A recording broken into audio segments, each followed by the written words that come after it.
Varicose veins తో బాధపడుతున్నారా? మన ఏవిస్ హాస్పిటల్లో 4500 రూపాయల లేజర్ స్కానింగ్ ఉచితం. నమస్కారం. కార్తీక పురాణం 6వ రోజు పారాయణలోకి వచ్చాం.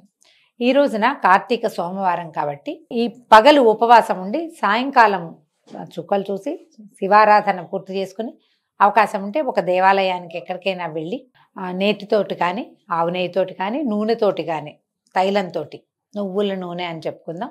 ఈ రెండిట్లలో ఏదో ఒక దాంతో శివాలయంలో కానీ విష్ణువాలయంలో కానీ దీపారాధన చేసుకుని ఇంటికి వచ్చి భోజనం చేస్తే మంచిది.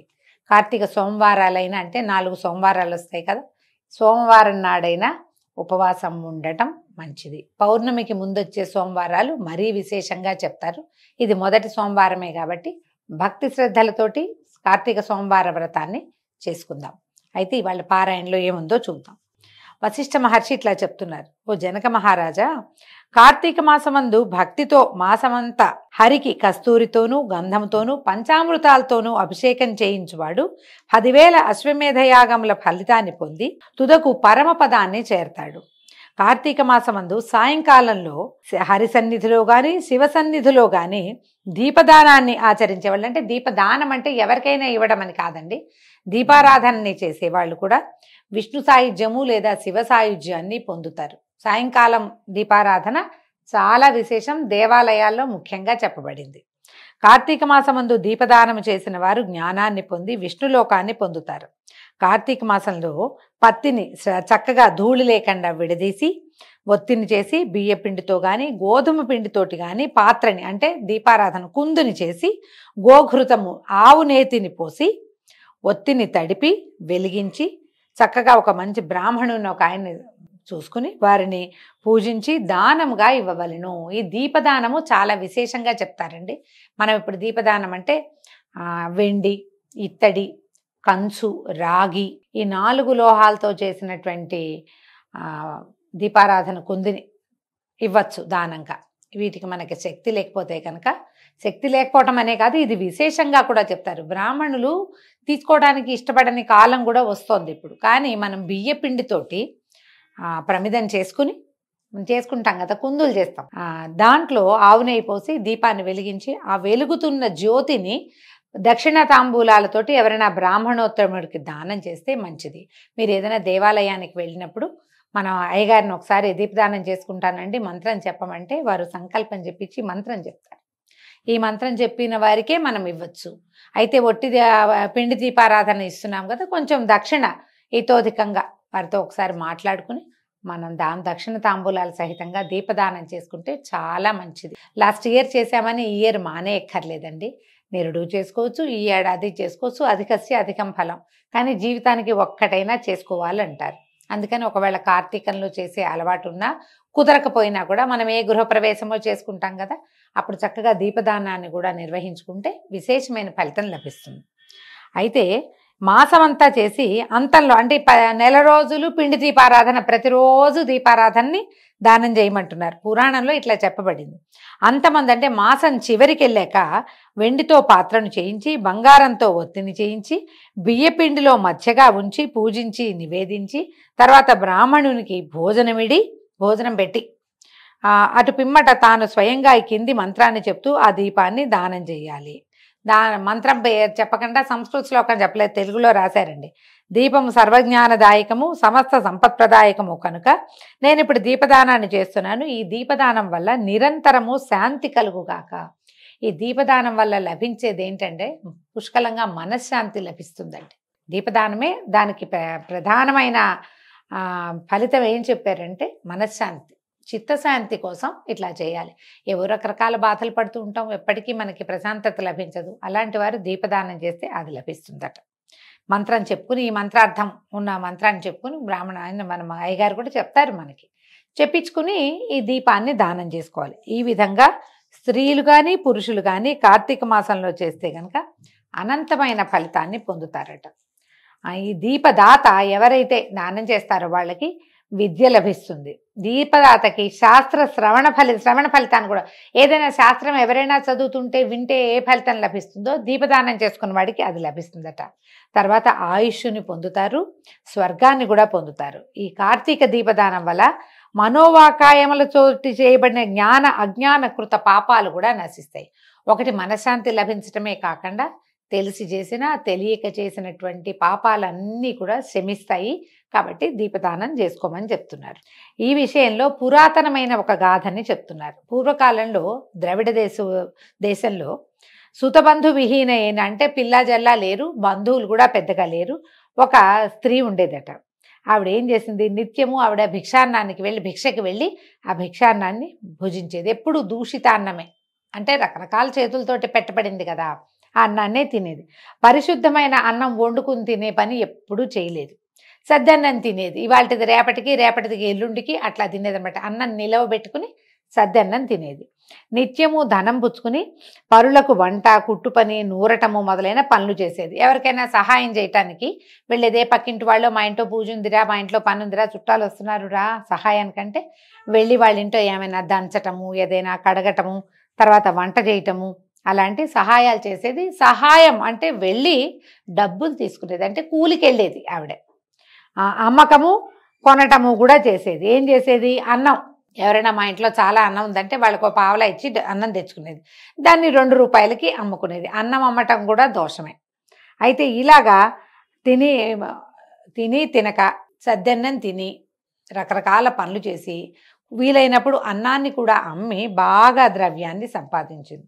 అయితే ఈవిడ ఏనాడు విష్ణుపాదారవింద ధ్యానం లేదు, భగవద్ధ్యానం అసలు లేనే లేదు, ఏ హరికథలు వినలేదు, ఏ పుణ్యతీర్థాలకి పోలేదు, ఓ ఏకాదశి నాడు ఉపవాసం ఉన్న బాపత కూడా కాదు. ఈ అనేక రకాల చిన్న పొన్న పనులు, వ్యాపారాలు, వాటితోటి అంటే అమ్మకమే ఏదైనా సరే, దాంతో చాలా ద్రవ్యమే సంపాదించింది. పోనీ సంపాదించిన ద్రవ్యాన్ని చక్కగా ఇవాళ మంచి బియ్యం తెచ్చుకుందాం, ఓ పాలు తెచ్చుకుందాం, పెరుగు తోడు పెట్టుకుందాం, వండుకుని తిందాం, అలాంటివి ఏనాడు చేయలే. వండి ఎవరికైనా ఉచితంగా పెట్టడం కూడా చేసేది కాదట. ఇట్లా అజ్ఞాన సముద్రంలో మునిగి ఉన్నటువంటి ఆమె ఇంటికి దైవవశాత్తు ఒక ఆయన శ్రీరంగానికి వెళ్తూ ఆ దారిలో వీళ్ళింటికి వచ్చాడట. ఈవిడ వాకిట్లో కూర్చున్నాక ఇలా ఆవిడ పరిస్థితి అంతా చూశాక ఆయనకు అనిపించింది, అయ్యో ఈ పాపం అనవసరం వృధాగా ఈవిడ నరకానికి పోతుంది, వీళ్ళ వాకిట్లో కూర్చున్నాం, ఈమెకి ఏదైనా మంచి మాట చెప్దామనిపించి ఆమెను కేకేశాడు. మూఢురాలివా నువ్వు, ఇప్పుడు నేను చెప్పే మాటలు సరిగ్గా విని ఆలోచించు. అసలు ఈ దేహమే సుఖ దుఃఖాలతో కూడింది, చర్మము మాంసము ఎముకలతో కూడింది, ఇది దుఃఖాలకి నిలయం. భూమి, ఆకాశము, వాయువు, అగ్ని, జలము అనేటువంటి పంచభూతాలతోటి ఇది నిర్మించబడింది. దేహము నశించగానే పంచభూతాలు ఈ గృహోపరి భాగంలో పండిన వర్ష బిందువులాగా వేరువేరుగా పోతాయి. మన ఇంటి పైనెత్తి మీద వాన పడింది అనుకోండి, పడిన బిందువు పడినట్టు దాని దారిన దేవర దారిన అది పోతూ ఉంటాయి. అట్లాగే మరణించిన తర్వాత ఈ పంచభూతాలు మానవ శరీరం నుంచి విడిపడి వెళ్ళిపోతాయి. వాటితో నిర్మింపబడిన శరీరం కాబట్టి దేనికి దానికే పోతుంది. ఈ దేహము నీటి మీద నురుగులాగా నశించిపోతుంది, ఇది నిత్యం కాదు. ఇలాంటి దేహాన్ని నిత్యమని నమ్ముతున్నావు, ఇది అగ్నిలో పడిన మిడతలాగా నశిస్తుంది, కాబట్టి మోహాన్ని విడిచిపెట్టు. అంటే మనకు ఒక ప్రశ్న వస్తుందండి, అంటే ఏమిటి, వ్యాపారం చేయొద్దా, డబ్బు దాచుకోవద్దా, భవిష్యత్తుకి డబ్బులు కావాలి కదా అనిపిస్తుంది. వ్యాపారం చెయ్యొచ్చు, డబ్బులు దాచిపెట్టచ్చు, సద్దన్నం ఆరోగ్యమే, తినచ్చు, రకరకాల వ్యాపారాలు ఎన్నో చేస్తాము, అన్నీ అమ్ముతాము, కొంటాము. ఇవన్నీ చేస్తూ కూడా కొన్ని సరైన పనులు చేయాలి. ఈ రోజున పర్వదినం, ఇవాళ ఉపవాసం ఉండు. ఈ రోజున పర్వదినం, ఎవరికైనా ఒకరికి భోజనం పెట్టు. ఈ రోజున పర్వం కాబట్టి నువ్వు దేవాలయానికి వెళ్తావు, నదికి స్నానానికి వెళ్తావు, సముద్ర స్నానానికి వెళ్తావు. ఈ క్రియలన్నీ అంటే చేయవలసిన విధాయకాలన్నీ చేస్తూ మన జీవనయాత్ర ఎలా సాగినా అలా సాగించుకోవచ్చు. కానీ నేను జీవయాత్రే చేస్తాను, చేయవలసినవి ఏవి నేను చెయ్యను అంటే చివరికి ఏముంది, వృధా అయిపోతుంది జీవితం. భగవంతుడిచ్చిన కళ్ళు, కాళ్ళు, చేతులని భగవంతుడిని చూడ్డానికో, భగవంతుని కథ వినడానికో, ఆలయానికి వెళ్ళడానికో కూడా వాడుకోవాలి వాటిని. నేను వాటికి వేటికి వాడినండి, నా అవసరాలకే వాడతాననే ధోరణి మంచిది కాదని చెప్పటమే అన్నమాట ఈ కథ యొక్క ఉద్దేశం. అయితే దేవుడు, భగవంతుడు, ఆయన సత్యుడు, నిత్యుడు, సమస్త భూతములందు నిత్యము దయగలిగిన వాడిగా గుర్తించు. శ్రీహరిపాదాలని ధ్యానించు. కామమనగా కోరిక, క్రోధమనగా దురాగ్రహము, భయమనగా ఆత్మాత్మీయ భంగబుద్ధి. భయం అంటే తెలిసి తెలియనితనం అన్నమాట, ఏదో జడుపు లోపల మనకి. ఈ లోభం అంటే ద్రవ్య వ్యయ చింత, డబ్బులు అయిపోతాయేమోనని బెంగ. మోహం అంటే మమతాహంతలు, ఓళ్ళంతా అంతసేపు నాకే కావాలి, నాకు ఉండాలి, నేనే ఉండాలి, నాకు నేనే చూసుకోవాలి, ఇలాంటి అతి ధోరణి మోహం. వీటిని విడిచిపెట్టు అంటే కామక్రోధ లోభ మోహ మదమాత్సర్యాలని విడిచిపెట్టమంటున్నాడు. అవన్నీ వదిలే, రేపటి చింత మాను, ఈ రోజున నువ్వు చేయవలసినటువంటి దైవాచింతన ఏదైతే ఉందో అది చేసేయాలి అని చెప్పాడు. వీటిని విడిచిపెట్టు, ద్రవ్యం సంపాదించాలనే ఆశ వదిలిపెట్టేసుకోమ్మా, నిశ్చలమైన భక్తితో హరిపాదారవింద ధ్యానం చెయ్యి, కార్తీక మాసంలో వ్రత స్నానం చెయ్యి, ప్రాతః స్నానం పొద్దున్నే చేసేసేయి స్నానం, విష్ణుప్రీతిగా ఎంతో కొంత దానం చెయ్యి. తర్వాత అట్లా చేస్తే గనక అనేక జన్మాల పాపాలన్నీ నశిస్తాయి. ఈ విషయంలో సందేహపడబోకమ్మా. ఇట్లా ఎంతసేపు జీవయాత్రే చేస్తాననే ధోరణిలో ఉండద్దు.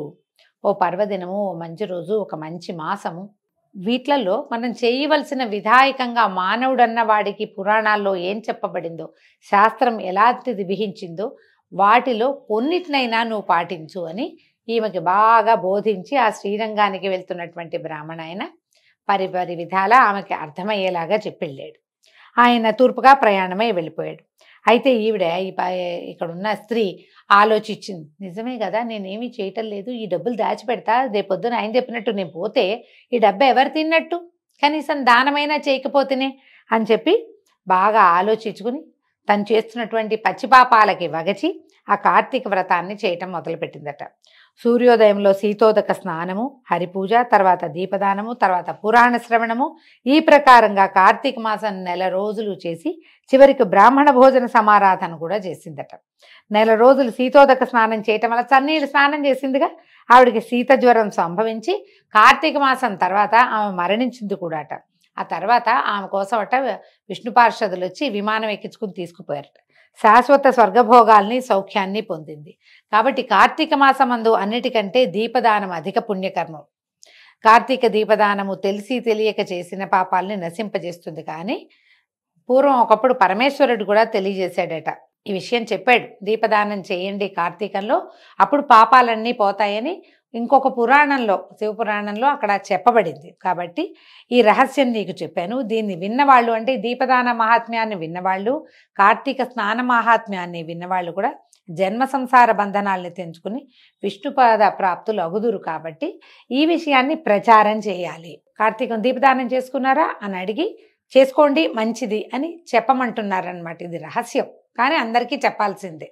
ఈనాటికి రహస్యం కాదు, పూర్వకాలంలో రహస్యము.